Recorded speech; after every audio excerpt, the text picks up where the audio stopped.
have a wonderful Christian pastor. He's a wonderful man, Pastor Brunson.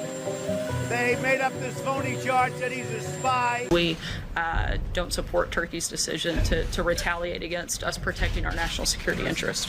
Amerika'nın elektronik ürünlerine biz boykot uygulayacağız. Onların iPhone'u varsa öbür tarafta Samsung var. Tariffs from Turkey are certainly regrettable and a step in the wrong direction. The tariffs that the United States placed on Turkey were out of national security interest. Theirs are out of retaliation. I'm not going to get ahead of anything on what we may or may not do in an effort to respond. तुर्की और America में फड्डे की दो बुनियादी वजूहात हैं, एक तो failed कूप attempt और दूसरा शाम की जंग। पहले हम 2016 में होने वाले कूप अटेम्प्ट को डिस्कस करते हैं। 15 जुलाई 2016 को तुर्की की फौज अपने साजो सामान समेत सड़कों पर आ गई, लेकिन तुर्की अवाम ने अपनी जानों पर खेलकर इस कोशिश को बड़ी बहादुरी के साथ नाकाम बना दिया।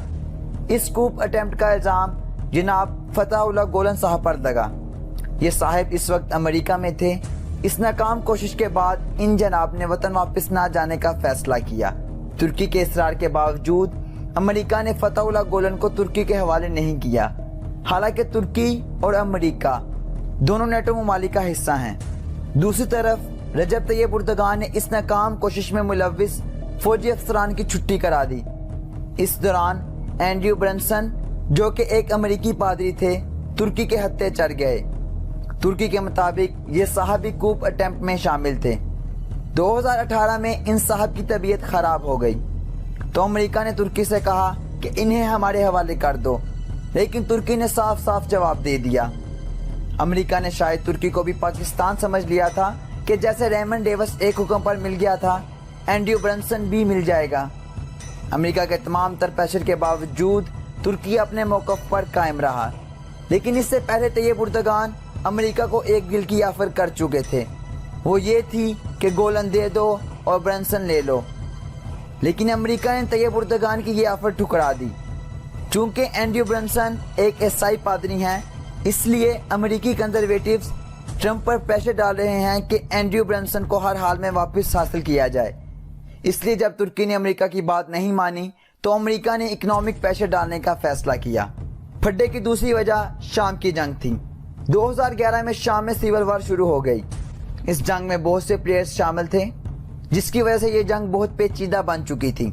इस जंग के आगाज में अमेरिका बागियों की मदद कर रहा था और तुर्की भी बागियों के साथ था, लेकिन अमेरिका ने इस जंग में कुर्दिश बागियों की ठीक ठाक मदद की, जिनके खिलाफ तुर्की पहले से जंग कर रहा था। अमेरिका की इन बेवफाइयों के बाद तुर्की ने रूस, ईरान और चाइना के साथ ताल्लुकात कायम करने का फैसला किया। अमेरिका के ईरान, रूस और चाइना के साथ ताल्लुकात पहले ही खराब थे, और जब तुर्की ने इन ममालिक के करीब होने का फैसला किया तो अमेरिका साहब नाराज हो गए। इसलिए ये जंग भी इस फड्डे की वजह बनी। इस फड्डे का ऑफिशियली आगाज इस वक्त हुआ जब ट्रंप ने एक ट्वीट करके एल्यूमिनियम पर 20% और स्टील पर 50% टैरिफ लगा दिया, और साथ ही बताया कि इस वक्त हमारे तुर्की के साथ ताल्लुकात ठीक नहीं हैं। इसके साथ ही तुर्की में फाइनेंशियल क्राइसिस का आगाज हुआ। तुर्की लीरा की कीमत 40% तक गिर गई, और ये लीरा की डॉलर के मुकाबले में तुर्की की तारीख की सबसे बड़ी गिरावट थी। स्टॉक मार्केट में बेयकीनी की सूरत हाल थी। तैयब उर्दगान ने अमेरिकी एक्शन को फाइनेंशियल वारफेयर का नाम दिया और तुर्किश लोगों से गुजारिश की कि अमेरिकी प्रोडक्ट्स का बाइकाट कर दें, और तुर्की की अवाम ने इसका मुजाहरा कुछ यूं किया।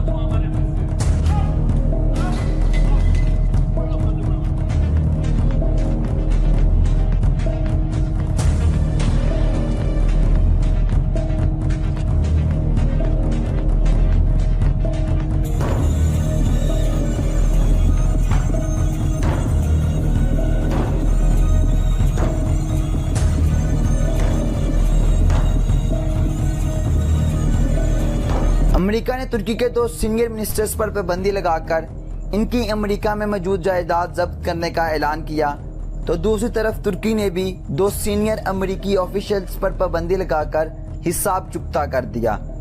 دونوں پلیئرز ایک دوسرے کو دور چٹانے کی بھرپور کوشش کر رہے ہیں۔ اس کے علاوہ ترکی نے روس سے S-400 میزائل خریدنے کی بھی کوشش کی تھی، جس کی وجہ سے ترکی پر امریکی پابندیاں لگنا کوئی انوکھی بات نہیں تھی، کیونکہ امریکہ کے مطابق کوئی بھی ملک روس سے اسلحہ نہیں خرید سکتا، ورنہ اس ملک پر معاشی پابندیاں لگ جائیں گی۔ خیر، اس پابندی کے بعد ترکی کو قطر نے مدد فراہم کی اور اب ترکی کی معیشت دوبارہ سٹیبل ہو رہی ہے۔ ابھی تک کے لیے اس ویڈیو کو لائک کریں، شیئر کریں اپنے دوستوں کے ساتھ، اپنی رائے کا